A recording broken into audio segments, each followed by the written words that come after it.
Why would you need a chunk loader? If you have one, then all of the following things and more will continue to work when you could be thousands of blocks away. Furnaces, redstone,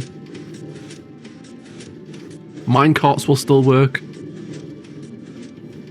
crops and sugarcane will grow,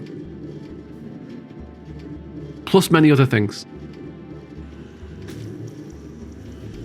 Okay, so the chunk loader is running, as you can see. Press F3 and G will turn on chunk borders. We're in a complete chunk here. I'll move away from the area and return 3 Minecarft days later. As you can see, the crops, sugarcane and vines have grown. The smelting is finished. And the redstone and cart are still running. So how can we make use of this? Well, the most common use is for keeping farms constantly producing, like this moss farm here for example. Others include this mini super smelter, this honey farm, sugarcane farm, crop farms, of course there's pumpkin and melon farms, and every Minecrafter's favourite, the classic iron farm. So let's get a chunk loader set up here, so our iron farm is always producing.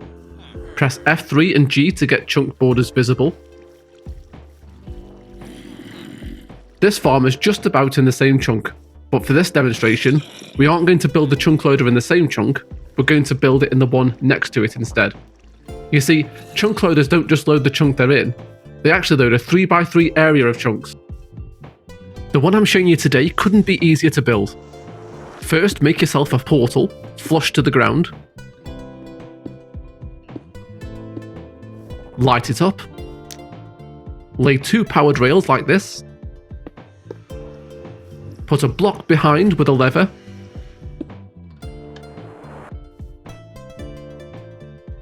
And send a minecart through the portal. Follow the cart and take note of the block it's resting on.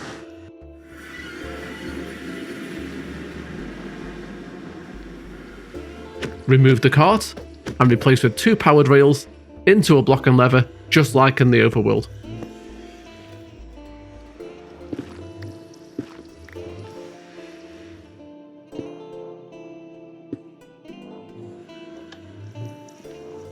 Place the cart on the rails again, and this time you can see that it's constantly travelling from the nether to the overworld.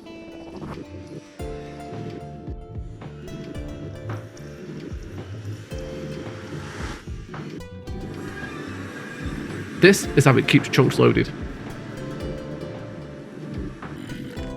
Let's take all of the items out of the iron farm and give it a test.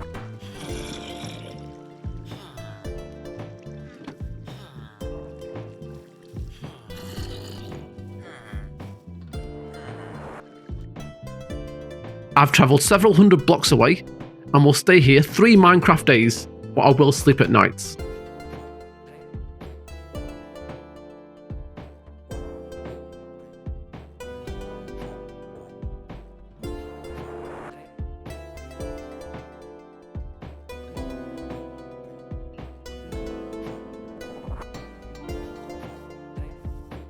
Okay, we've made our way back. Let's see if we produced any iron while we were gone.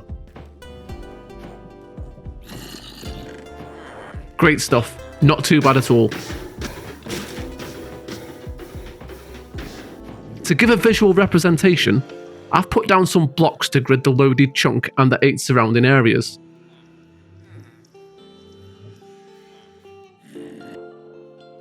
As you can see, it's a pretty big area, and you can fit quite a lot of farms in there.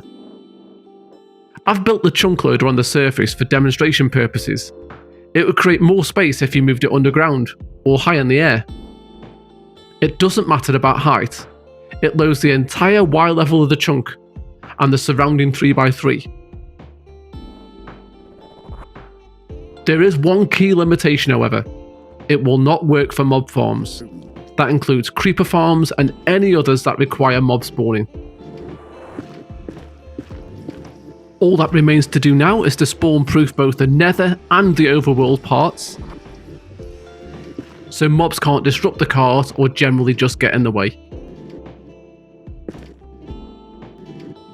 It doesn't need to be anything special, especially if you plan on having it out of view. I hope this video has helped you to understand chunk loaders better. If so, please leave a like and maybe consider subscribing for more regular Minecraft content. Thanks for watching, and bye for now.